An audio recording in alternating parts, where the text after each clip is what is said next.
Welcome to Wrestling with Success, the best and only podcast for the wrestlers of tomorrow. Please welcome your host, Nigel? Oh, right. Your host and future champion, Neil McMillan. Yeah. So, guys and girls and wrestling fans worldwide, welcome to episode 35 of the Wrestling with Success podcast. I am back in the studio, and when I say studio, I mean garage, and that's a garage for today's guest. That's right, this week I have a very special guest, a guest from across the pond, from Chicago, Illinois, a fellow wrestler, a fellow podcaster. He is the host of the 10 Count Blog podcast, which can be found on iTunes, Stitcher, and all the main podcast platforms. Ladies and gentlemen, I bring to you 10 Count Blog Zone, Jason Tiller. Jason, how are you? I am doing very well, and I got to correct you a little bit, though. I'm actually not from Chicago. I'm from about 5 hours south of Chicago, almost on the Illinois-Kentucky border. So, yeah, a lot of people make that misconception, though. Like, Chicago is such a huge town. That, you know, if somebody says, oh, I'm from Illinois, then they think, oh, well, have you ever been to Chicago? I've actually only been to Chicago once in the 5 years I've lived here. So. Oh, really? Well, we fluffed it already. I've fluffed it already, but we can call an audible. See, I'm interested in this as well, because I don't really know a lot of the amount of knowledge I have on states is just whatever the ring announcer tells me. That's the only knowledge I have, is whatever Justin Roberts, whoever says who's from or wherever the stadium is. That's the only kind of knowledge I have in that kind of state. So I apologise for that. And it's probably exactly the same as me. I don't know any towns in England outside of London, so you and I would probably be very similar there.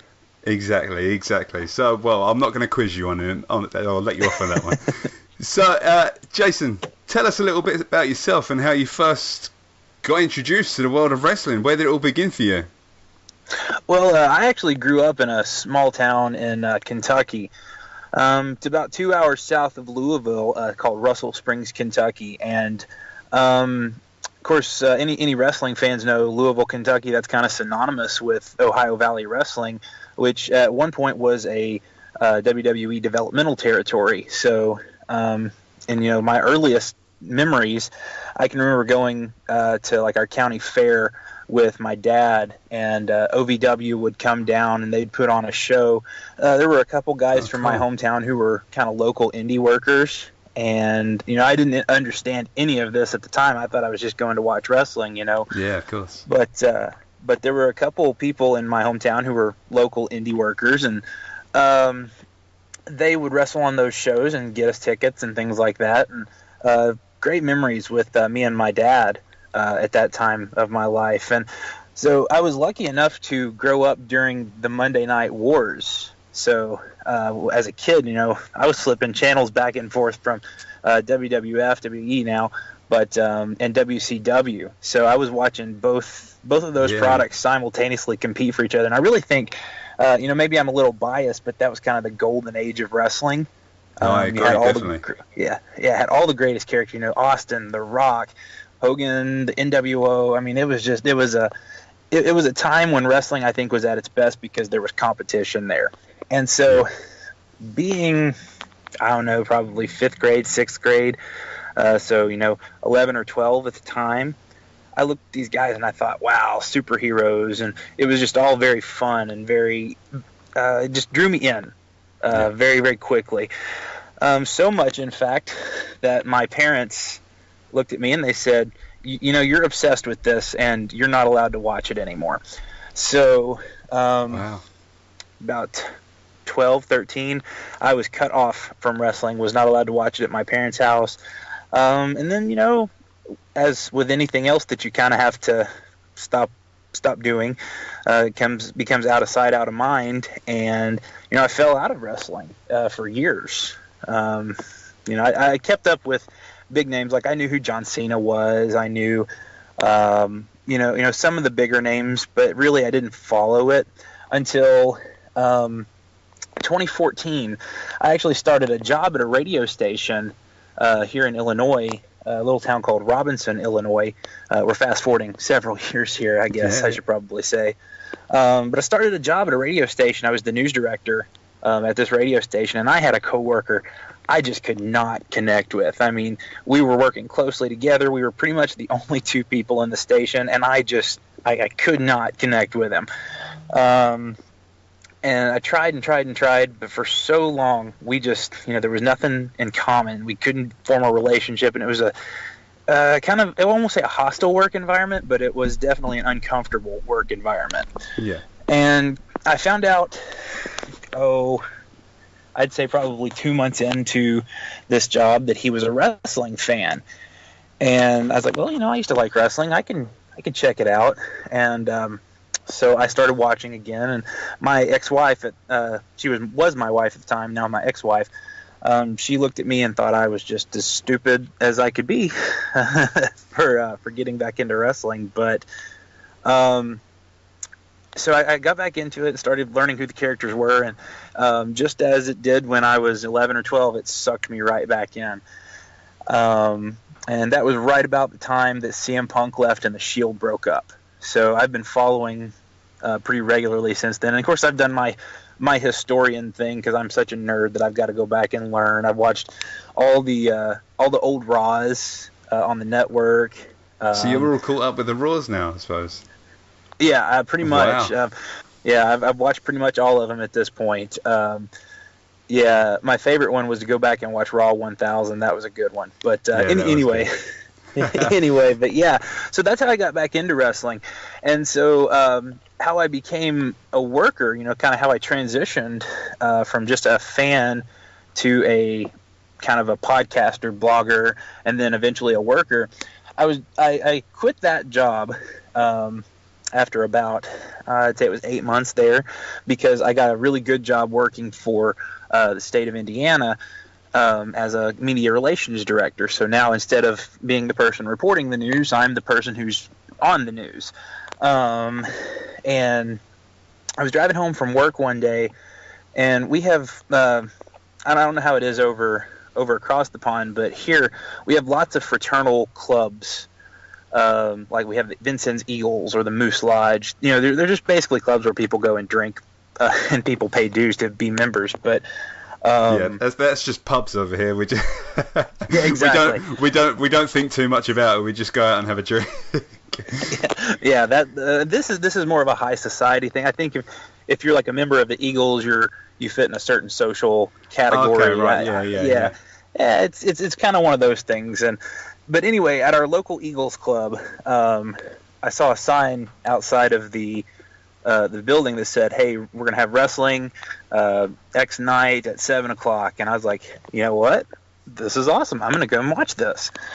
So brought my ex-brother-in-law at the time, and he and I sat there, and just some of these matches were god awful. I mean, it's local independent wrestling. A lot of guys in there are not really trained.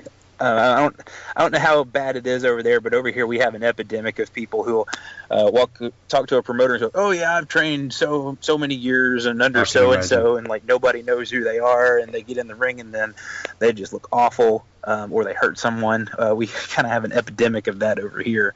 Yeah, I can imagine. We've got that too. Yeah, and so, but anyway, we get in there and we watch it, and some of those matches were really bad. But the main event that night was, and I'm going to plug a couple guys here who are really good workers, both of whom I think go on to major things. A kid named Zach Hogan, who is just a little bit younger than me. I think he's 26 or 7 at this point. And another guy named Teddy King, who actually has been across the pond to wrestle, if I'm correct in my thinking. But anyway, they put on a match, and it was phenomenal. It was something that I felt like, I could watch this on TV. And incidentally, it was the first night that I'd ever seen a Canadian destroyer, and I lost my can I curse or not? Fuck yeah, go for it. Yeah, see, I lost my shit when he hit the Canadian destroyer and then did it again. I legitimately thought the kid named Teddy King, I thought he had a head injury and he was dead, and I marked out, and yeah, they certainly worked me that night. Yeah, no, it's definitely one of those moves. I remember the first time I saw it, I had to kind of rewind and watch it and repeat around about 6 hours just to kind of understand the logistics on it and how it worked. And now, like, it's brilliant now, but almost every training centre I go to, everyone wants to try a Canadian destroyer. That's the most popular move people want to try and get is a Canadian destroyer in. But yeah, that's a good one to see live. Yeah, oh yeah, and it's definitely a mark move, right up there along with the Gotch neutralizer, and a lot of people really like to use the super kick. Yes. But I was hooked, and so found out that the company, the name of the company is Tri-State Wrestling. Found out that they were actually a charity organization, and none of the workers get paid at this show, but we have lots of local indies around here, so a lot of guys, if they don't have a booking, they'll come and work for TSW. But yeah, the workers don't get paid at this show, but they donate their time for things like we've helped families who've had really bad medical expenses. Of course, in the United States, how our medical system is kind of corrupt and evil and terrible. And then we've had people who've had family members pass away, and we've had benefit shows for, to help them with funeral expenses, things like that. Yeah, nice. That's kind of what TSW does, and I loved being a part of this group when I found out about that. So, and then anyway, I found out about all that and said, okay, I have to get involved somehow because I've got some talent here. I've done media for years. Surely to God, I can go be a ring announcer, or I can be the Facebook and social media guru. I can do something to contribute here. And that's what I did. And that kind of snowballed into me starting a podcast, which is where 10 Count Blog came from. Initially, 10 Count Blog was started for me to kind of write creatively. It was a way for me to kind of exercise my creative writing muscles because I wasn't doing it as a reporter anymore. Didn't do it often and regular, but once I got into Tri-State Wrestling, that's when I started using it a little bit more and using it for local and more area indie promotions. And then it kind of took off after that, because you'd be surprised. Nobody really wanted to read about WWE or my hot takes on what Roman Reigns was doing or what Bray Wyatt was doing. Yeah. But when I started writing about Joe Schmo, who might be your mechanic, that's when it kind of took off and blew up. And I used it for that purpose. And eventually, you can't be around wrestling for very long until you start to get the itch. You want to get up in the ring. You want to start taking bumps. You want to figure out what this is all about. And in May of 2015, okay, I took my first bump and haven't looked back since. I've gotten some better training since then. I'll be honest with you. Tri-State Wrestling, they did run a training school, but it was lacking in some aspects because they kind of were able to teach me basic bumps and basic psychology, but not a whole lot more than that because you train before shows and things like that. So really, if you're training before a show, you're not really getting trained well because you got people who want to work on shit for their match, people who want to, hey, come here, trainee, let's try this out on you. So things like that. So I got some legitimate training since then at a little it's really a hidden gym, if you wanted to be honest with you, within the wrestling community, in a little school called IWA Unlimited Wrestling in Noble, Illinois, and lots of huge names have trained there. A gentleman named Brandon Walker. He is actually the person who trained Ricochet originally. Oh, wow. And he was actually number 2 in the training class at IWAU behind the guy who trained me, Josh Totten. And he's still there at IWAU training guys. So that's been where I've been training for the last year or so. Oh, brilliant. So what are your parents' thoughts now then? Blocking you from stopping you from watching wrestling, and now how did they take the news, the fact that you're now actually doing wrestling? I mean, obviously you're a lot more older and you're your own man now, but... Oh, yeah, absolutely. Actually, fun fact, I turned 30 this Sunday. Oh, Oh, do you? So, I've still got a few months. I'm in September. But happy birthday to you. Are you doing anything nice? I'm actually hoping some of my worker friends will take me out to get me plastered, but that's another story. Good stuff. Good stuff. At least we have that in common. Yeah. At least we share that same. There we go. Well, if I'm ever over in England, you'll have to take me out to a pub. Without a doubt. So, so your parents are keen on it. They're allowing it now.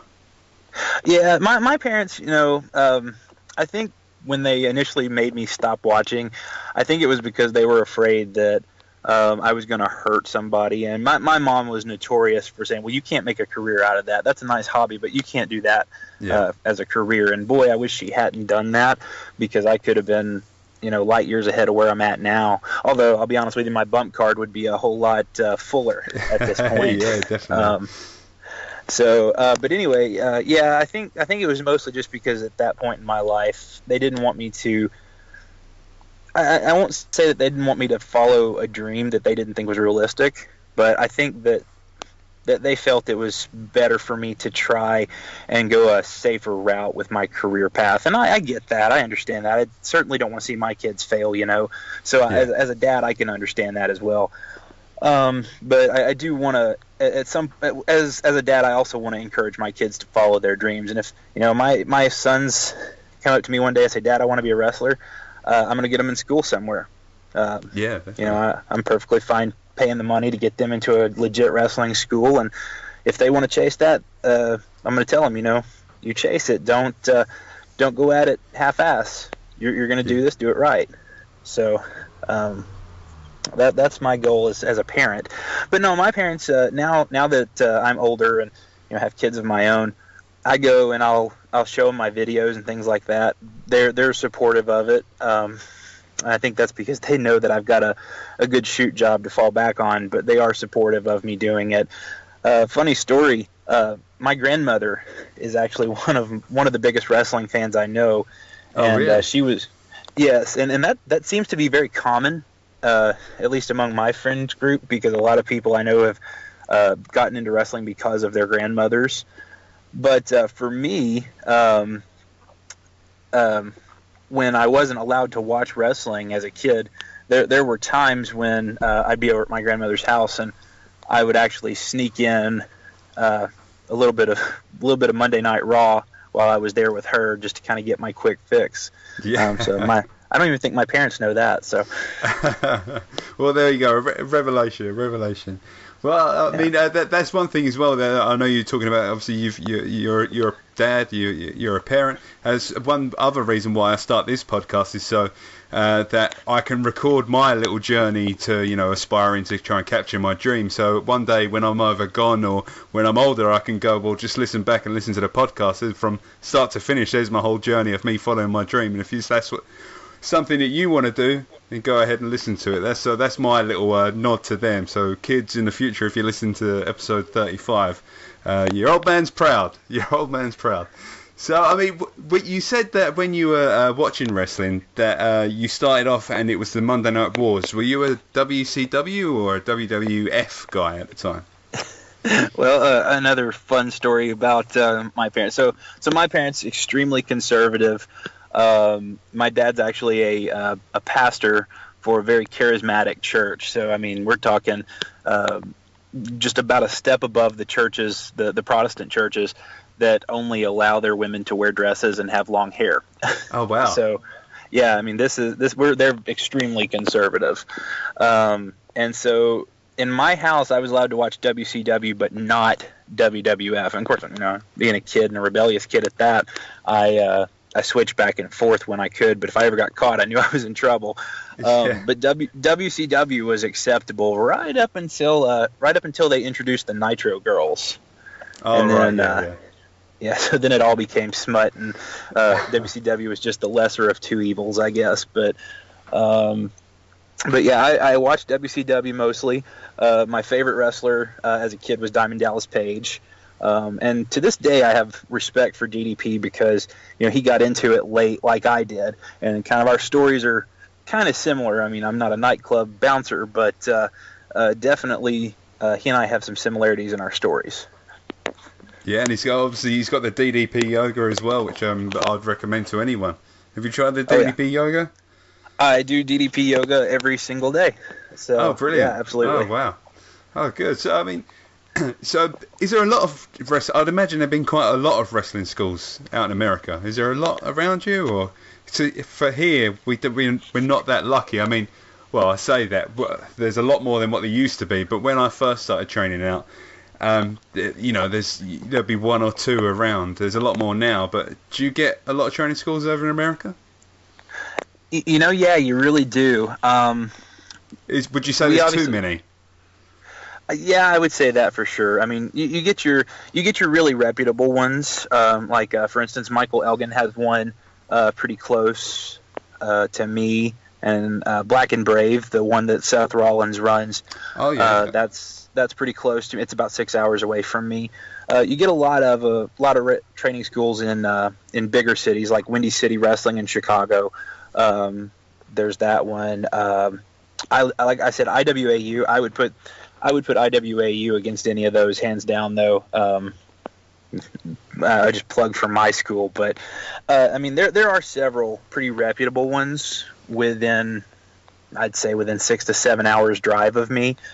But for every reputable one, you've got 10 that aren't so reputable, or don't teach you the correct way of doing things. They don't polish you very well, and they send guys out who really don't know what they're doing, and they do have a track record of hurting people. I don't know what you guys call them over there, but we like to call them backyarders here. What kind of things when you started training then? Because starting at it quite late. Did you kind of transition quite easily? I know you obviously had the radio background, so when it came to cutting promos or talking on the microphone, you'd be okay. But in terms of actual getting in the ring, what were the main things you struggled with when you were learning the trade? I feel very fortunate. I've always had a little bit of athletic ability, even being a bigger guy. I mean, if anybody looks me up on Facebook, you'll see I'm a big dude. I'd say I resemble kind of the size-wise Brian Malonis of Ring of Honor. So I'm a bigger guy, but I've always been lucky. I've been very athletic for what I am, and I actually took to wrestling kind of like a fish to water. I didn't really struggle with bumps. Didn't really struggle with learning moves, although some of the more intricate ones I have had to practice 4 or 5 times before I get right. But I can't really say that I struggled with a whole lot of it, and that's I'm very fortunate for that. I don't feel like I don't want to say it as an egotistical thing. Well, I didn't struggle with anything. I'm awesome. Course, yeah. It's not like that. But just wrestling came very easily to me, and I think it's because I came into it with the attitude that hey, I'm gonna do what I have to. I'm gonna sit down. I'm gonna shut up. I'm gonna listen, and I'm gonna get it right. So I feel very fortunate. I've actually, wrestling has not been difficult at all for me. Oh, good. So, I mean, wrestlers around you, though, where do you see people when they're training? Where do you see people fail when they're trying to become wrestlers? The biggest thing that I see is a lot of people, they just don't have the athletic ability to do what's asked of them, and it's like they're not coordinated enough. They can't take a bump right. I've got a couple good friends who, they've been in training class for a few years now, and they still struggle with very basic maneuvers, footwork, timing, things like that, things that you have to absolutely have before you can confidently say that I can wrestle a match. They struggle with those things. I've also seen people, things that hold them back are their attitudes. They'll get in and they want to train and they want to be good, but they want to be good at it right off the bat. And they think they're good. After a couple hours of training, they think they can put a 5-star Meltzer match on, and it just doesn't work that way, as you know as well as I do. So people will come in with the attitude of, well, I'm awesome at this. Why can't I wrestle? Well, that's the problem. You've got a bad attitude, and we don't want you to hurt someone. So yeah, that's one thing I've found since I started training. There can be a lot of drama queens and a lot of egos, and so many egos. So it's just a way of trying to manage it, and that's why I always say I don't name any names. I don't bitch about anyone. I just stay away from all the drama and just carry on with my life and just try to not get involved in any of it. Really. But so who would you say inspired you to kind of start wrestling? When you started wrestling, who did you try to kind of build yourself around? Just locally, or like a national, like a celebrity, or what? Just in terms of mine was The Rock. The Rock had the kind of he was electric. Everything about The Rock was what made me want to be. He was entertaining. And every move he would do, he would make it electric. And so he was the one who inspired me to kind of want to be a wrestler, bring out the character and bring that entertainment. He was my kind of inspiration. Who would you say was yours? Diamond Dallas Page, I think, is one of my bigger influences. But if I'm 100% honest with you, The Miz has been who I've wanted to be. Like the shoot style, what we see is what we get. Miz character that's kind of been going on for the last few years. And I also really think Kurt Angle has been a big influence for me, just because I love the clueless heel gimmick so much. Like the person who comes in and says, I'm better than you, but I'm trying to help you, and they don't realize they're pissing off the fan. Well, they do realize it, but storyline, they don't realize that they're pissing off everybody around them and just making them hate them more and more. Like that gimmick is so wonderful. Damien Sandow did it, the intellectual savior. Yes, my gosh, that gimmick to me is just so complex, because you have to be a bad guy thinking that you're a good guy, pretending to be a bad guy. It's a lot of layers to add to a character. So those are kind of the ones that I've always wanted to be like as a wrestler. But oddly enough, when I started wrestling, people knew me from my podcast, because at that time I had probably 500 listeners here in the area, and everywhere I go, people see my shirt and it says 10 Count Blog, and then I'm automatically over as a baby face. So you're a face, are you? Okay. I am, and so immediately just people recognize 10 Count Blog, and it doesn't matter. I can be like, I can scream "fuck you" at a kid, and it doesn't matter. I'm just over wherever I go. Okay, so who started the 10 gimmick first then? You or Ty Dillinger? Okay, so I'm glad you brought that up, because I say this on my podcast every single week. I am sponsored by Collar and Elbow, so go to Collar and Elbow brand clothing, use the promo code 10COUNT and get 10% off your order. And that's a gimmick they did just for me, because I am 10 Count, not for Ty Dillinger, because I'm the only perfect 10. And if he wants to come on my podcast and dispute that, I'm more than welcome. I actually called him out on Twitter not long ago and called him a gimmick thief, and he retweeted me. Oh, brilliant! So who did start it first then? Because I don't know when he started. He probably started around 2 years ago as well. Now's your time to put your flag in the ground and claim your ownership of the 10 Count. And that's I think that I started it first. I've had 10 Count Blog going since 2014. He got into NXT and then started the Perfect 10 gimmick right after I started 10 Count Blog. So if I ever get to WWE, he and I are going to have a match for the rights for the number 10. The loser gets 9. Brilliant. Exactly. I like it.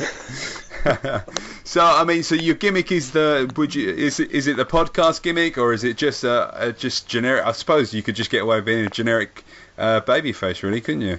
Just being over with the crowd as it is. I really do. I'm kind of the consummate good guy. The come on guys, let's try hard and eat our vegetables, and that's kind of the character I am. But I do try to get the podcast over as well. Different places where I'm really well established, I have a segment called 10 Count TV, and it's similar to Miz TV, kind of throwing to my Miz, my love of the Miz rather. So I'll do 10 count TV where I bring, somebody in, and it usually ends in a fight. Things of that nature. But I do. I try to get the podcast over as much as possible. I actually have business cards for my podcast, and I have merch. Like, all my merch says 10 count blog on it. It's nothing says Jason Tiller. It's all 10 count blog. That's my brand. Yeah. That's the brand. That's the gimmick. No, I get that. It's good. So, I mean, as you mentioned with the 10 count podcast as well, tell us a little bit more about it as well. So is it a case of reviewing the current product? I noticed on there you've got a lot of American talent on there. Is there any kind of particular episodes or guests that you recommend listeners check out? Actually, I think it's episode 12 I did with a guy named Sam Knight. He trained under Rikishi and Gangrel over at Knox Pro in California. That was a really good episode, a lot of fun to do. The last episode I did with a guy named Bronson Carter. He was an MMA fighter and then transitioned into pro wrestling. Had a few great stories about some of his cage fighting days. I interviewed Mike Crockett from the wrestling podcast About Nothing, which is actually how you and I got hooked up. So that was a good episode. I've got Malonis scheduled for some time in the near future. We haven't been quite able to hook up yet, but we are discussing it and talking about it. Let's see. Trying to think of some of the other great episodes. Walter Barron. Walt Barron is the name of the episode. That's one of the best. He's a legend around here, and a great storyteller. And then, honestly, I really recommend everybody just kind of listen to all the episodes. But we actually have 3 shows on my network. It's all on the same podcast feed, but we run them kind of bi-weekly. Okay. And then the third one is, how do I say it? It's kind of whenever the person who hosts it has time to do it. But the other shows, one of them is called Yeti Out of Nowhere, and it's a WWE current events type show. But they cover everything from the indies to WWE. They'll cover local stuff if it's interesting. The third show is called The Drunk Tank, and it's similar to my show, which is very similar to The Art of Wrestling with Colt Cabana. Okay. Similar to what we're doing now, and but it's called The Drunk Tank, and it's similar to that show, but they do it under copious amounts of liquor, so it makes for a good time. Well, I think we should do that for another episode. Maybe when you're here, when you finally come down and you come for a pub, we'll go out for a pub, we'll get the microphones going, and then we can discuss American states and me getting to know that you're not from Chicago, and I can get your hometown right.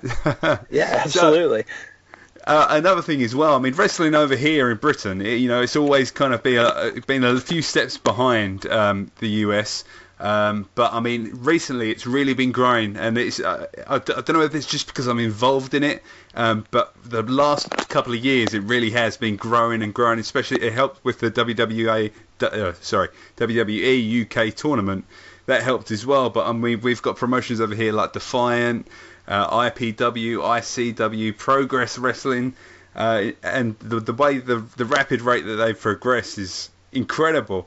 I mean, in the US, is it as popular as what it was back in the day, or is it kind of always been the same, or is it going up or downhill? Because it's hard to gauge from over here. I think wrestling. I think wrestling, or sports entertainment, however you want to look at it, or whatever you want to call it, I think it's kind of on an upswing right now. I think we kind of hit a major peak during the Monday Night Wars era. Yeah, and then you kind of start to see a downtrend. You don't get the major ratings once there's no competition. But now that independent wrestling is becoming so hot, you got your Ring of Honors, your New Japan, things like that. You got these major independent promotions. Now there's some competition, and WWE's feeling the pressure, and you can tell in their product because they're trying to put on better stuff, trying to get more with the times. We got the Mixed Match Challenge, the Women's Royal Rumble. Women are not just in bra and panties matches and things like that. You see that it's taking a different tone, and I think as a sport, it's on the upswing. and more people are beginning to get more interested in it because it's becoming more current and more relevant. And the product's just getting better because of the competition. So it's not as popular as it once was. And I don't think you'll ever match the Monday Night Wars era unless you get another credible threat. And let's just be truthful. Credible threats as far as American wrestling goes, you're probably not going to get it unless New Japan decides that they're going to expand over here. But even then, it becomes will they have the resources to compete with Vince McMahon? And the answer to that is probably not for 20 more years. Yeah. And how's the XFL being received over there? 'Cause I don't know too much about the XFL. I mean, I know it was kind of flunk, and it had Jerry the King Lawler and Jim Ross doing commentary, and it was just a kind of a different version, a little bit more extreme version of NFL. Is that right? That's kind of what it is. I think the XFL relaunch is a kind of a response to the protesting that has gone on in the NFL this year. With the players, taking knees during the national anthem. There's a lot of unrest over here about that. Believe it or not, I mean that's a hot button issue. You don't log into Facebook at all and not see something about that. I mean it seems petty, I didn't know but it's still going on. I thought it was only. I thought it was only for a few weeks or months. So is it still going on? Oh yeah, it was every game. Oh wow. And so we had a lot of people. NFL viewership was way down this year because people were just so upset that the league was letting it go on. And I think the XFL relaunch is kind of a response to that. It's like, well, we're not gonna have players on our field who won't stand for the national anthem, and I think that's been one of the things that Vince has kind of been hitching his wagon to, so to speak. We're going to have players who are respectful of our country, and we're going to have rules because I'm going to own every team, and Vince is going to kind of do what the NFL can't really do, and I think it'll be an interesting. There's a lot of interest from wrestling fans. Wrestling fans seem to think it'll do well, and there are some others that think it'll do really well as well. But for the most part, outside of wrestling circles, I feel like it's being treated as a big joke because it flopped so badly the first time. It was terrible. Well, I mean, from what I've seen of it over here, the promotional videos and stuff, it doesn't seem to be as over the top as what the first XFL, from what I can remember. So it seems like it could be onto a winner as well. And I think that's the plan going forward. I think Vince wants to scrap the idea of trying to make football more sports entertainment. Yeah. And maybe just make it more straight football, but give fans an alternative to the NFL, which everybody's kind of angry with right now. So I think it's a good move on his part for sure. Yeah. Well, I mean, one person I need to bring up, and seeing as I've got an American guest, and I know it's a wrestling podcast, but I'm going to bring it back into it as well. My character, his name is Mr. Success, and he's a very successful businessman. He's a life coach. He's a mentor. But the main person, I have a few people who I try to look to for character traits that people will dislike. I'm trying to make him as heel as possible. But the main person I look to, because he's so entertaining, and everyone talks about him, and there's a lot of things that people dislike about him, is Mr. Donald Trump. So I try to take Donald Trump, as many traits from him. I like him, but what is the stance of him over there? Because it's hard to gauge when you're over here whether he's liked or whether he's disliked. All we hear is from celebrities telling us that they don't like him, but then everyone voted him in. So I don't want to get political or anything, but I'm just trying to gauge where America's at with Donald Trump. Well, and that is an interesting question. I mean, I'm telling you, that's a study in political science all on its own. But I think for the most part, he has his supporters and he has his detractors, and the people we hear from the most in the media are the detractors. But I think that kind of fuels, and American politics are just god awful, man. I'm just gonna be honest with you. Every person, every party, it's all divided so badly, and I think that's because our media has become so biased, and they exist to sell themselves, essentially. So, what gets ratings is what goes, and people believe this stuff, and they don't do any research of their own. And America just is so divided on so many issues. So you have a lot of people who just absolutely hate Republicans in general, especially Donald Trump, because you were absolutely right. You hit the nail on the head when you said the man is entertaining. He really is. He is so entertaining to watch. Because but personally, I stand in the middle on most issues, not because I can't make a decision, but because I think there's always more to discuss about every little thing, and you can't say one side's exactly right or wrong, and if you do, then you're making an ignorant choice, and you're not really serving the people. You're standing on an agenda. So that's kind of my stance on politics in general. Not a fan of Mr. Trump, to be quite honest with you, and then I'll be 100% as far as policy goes. I think that's more because he's not. I don't think he's educated enough about the issues to be just popping off at the mouth like he does. Doesn't mean I don't think he couldn't do a good job. The man built a multi-billion-dollar lifestyle for himself, so I'm sure he's done something right in his life. So so that's kind of my stance on Mr. Trump. Yeah, no, that's fair enough. Well, we'll rein it back. We'll rein it back into wrestling. We'll rein it back. What is the hottest talent that you would say you've got your eye on, that you think all of the listeners should keep their eye on? Who's going to be the next kind of up and comer for the American wrestling indie scene? That's a difficult one because there's so many good ones. I think Michael Elgin is one who everyone should keep an eye on. Yeah, he didn't have a great run with the E, but I think give him a couple years, he'll be back. Sammy Callahan is another. He's another one who does training in this area. Sammy Callahan, I think, will be back with the E at some point, and will be a major superstar for their roster. As far as the independence goes, I think Cody Rhodes has had a career resurgence with Ring of Honor, and that's going to be when he decides to go back to WWE, because they're going to welcome him back with open arms. He's the son of Dusty Rhodes. There's no, if he went to them and said he wanted a contract, he'd have it. Yeah. So I think kind of watch out for him in the next little bit. When he goes back to WWE, he's going to go back with, a name. He's going to go back with potentially Matt and Nick Jackson, and he's going to start a new NWO in WWE. Well, fingers crossed to that. Fingers crossed to that. So, well, there it is. That is all the knowledge of you as being a wrestler, being a podcaster. But now, Jason, my American friend, it is time for fan time. Fan time. Quick fire questions to get your answers as a wrestling fan. So, first of all, who is the first person that comes to mind when I say British wrestler? William Regal. William Regal. Any others? Well, Will Ospreay is another one.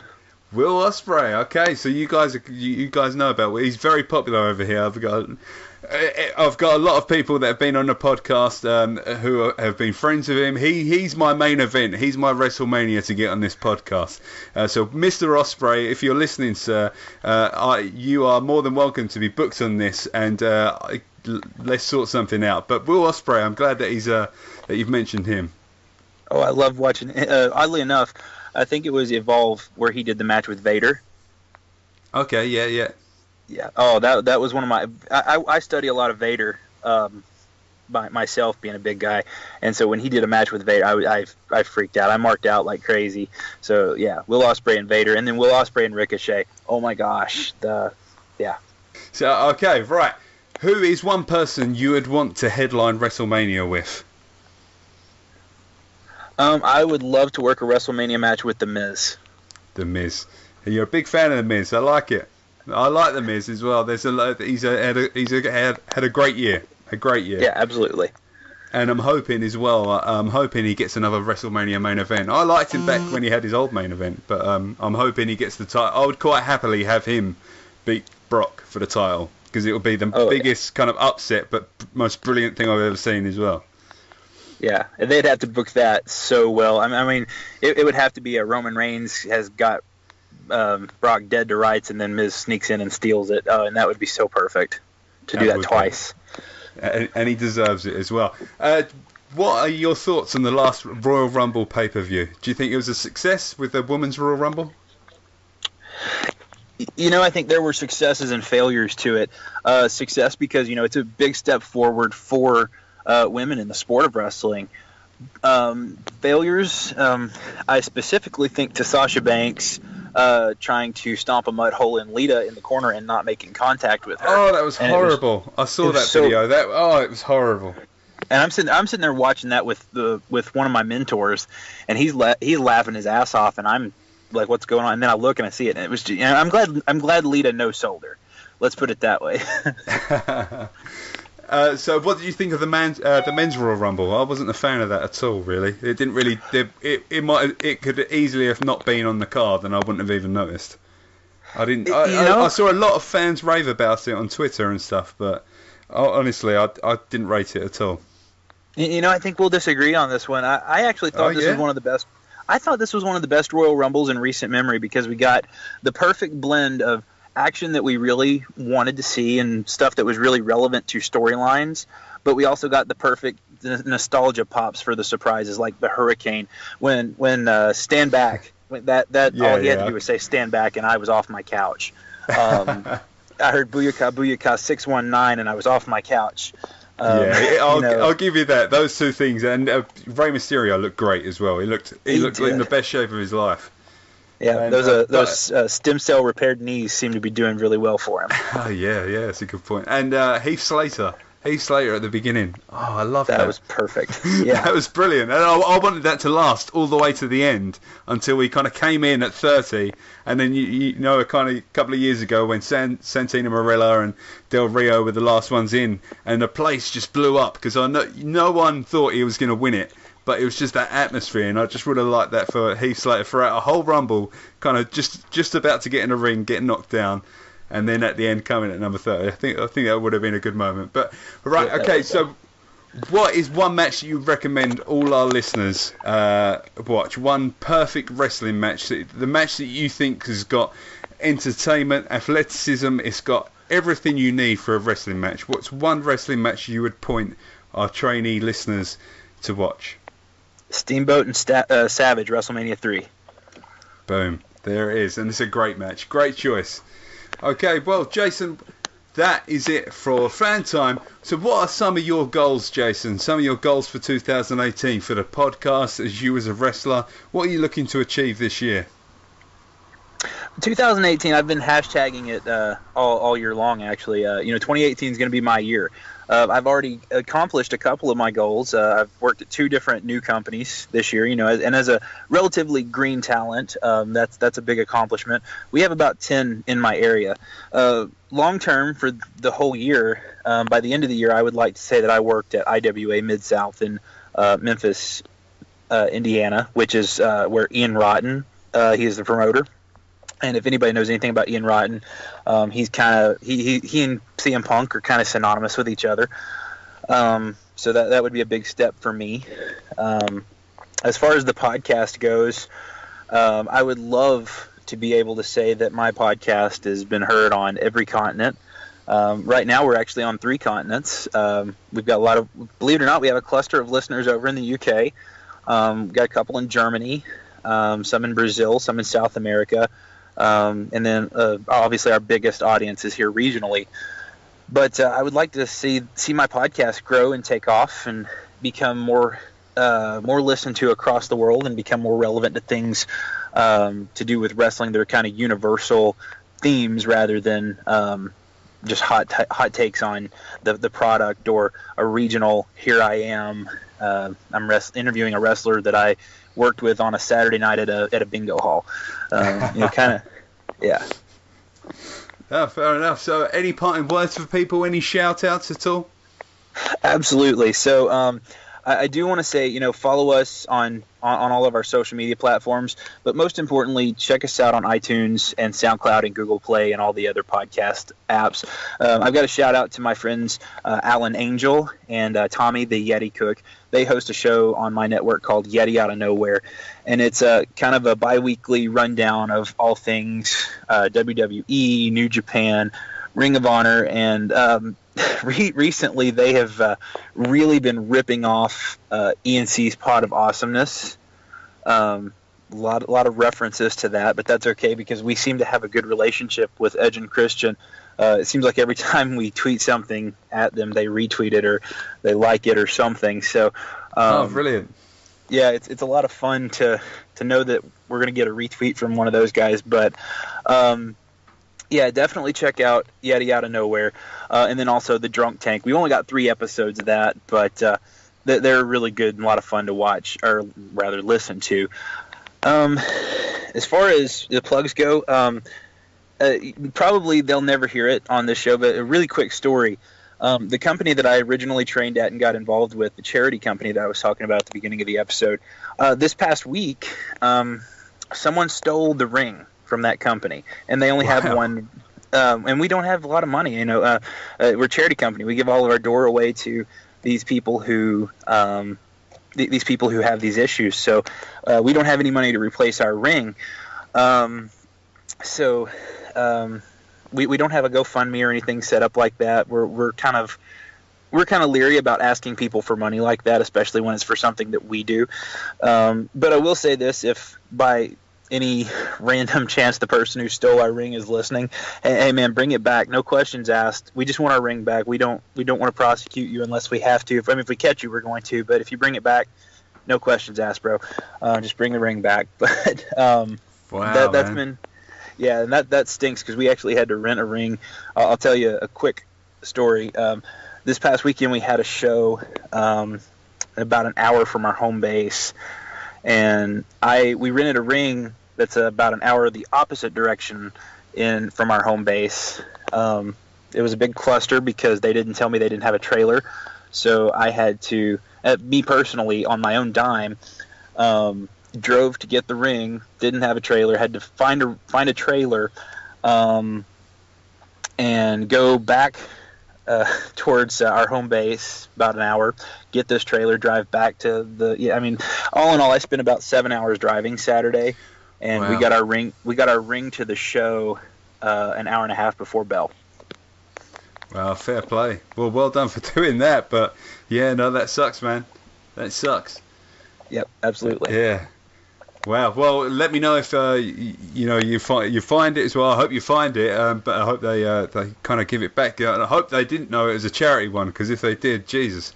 But also as well, if there's a GoFundMe page or anything, let me know, and I'll happily help in any way I can to kind of get raise some donations towards that, especially for a good cause like that as well. Thank you. I appreciate that. No problem at all. No problem at all. Well, thank you very much, Jason. I appreciate your time spending with us today. If you're listening to this episode and you want to find out more about Jason, they'll be all available on the podcast notes, as well as on my Facebook posts, on my Facebook feed, on Twitter, etc., etc. So if anybody wants to find more about Jason and the 10 Count blog, please feel free to pay your attention to those posts. And thank you very much, Jason. I appreciate you taking the time to speak with us today. No, my pleasure. And it was an honour having you on the show as well. So guys and girls, that is it from me this week. I just want to give a quick shout out to a good friend of mine and my favourite yuppie. Mr. Solomon Jackson, good friend of mine from school. I've known him for a fair long time. He doesn't know much about wrestling, but he listens to every single episode, every single week. And he even asked me the other day, he said, Neil, what's a bump? What's a bump? So the guy's clueless when it comes to wrestling. So tip of the cap to him for this week, for listening to the podcast and every show. Thank you very much to him. He's my favourite yuppie. Do you know what a yuppie is? You got yuppies over in America, Jason? Maybe a different definition. A yuppie is basically, you probably have them on Wall Street or something. They kind of go out, everything's on a credit card. They're all big testosterone. They're going out, drinks every night, meetings, drinks, booze. Yeah, my favourite yuppie. Opposite of a hippie. Yeah. Opposite of a hippie. Yuppie Solomon Jackson. I'll just shout out to him. So anyway, thank you for following my journey, listening to this episode. And guys and girls, I look forward to potentially wrestling a match with you all soon. So guys and girls, I will speak to you all next week.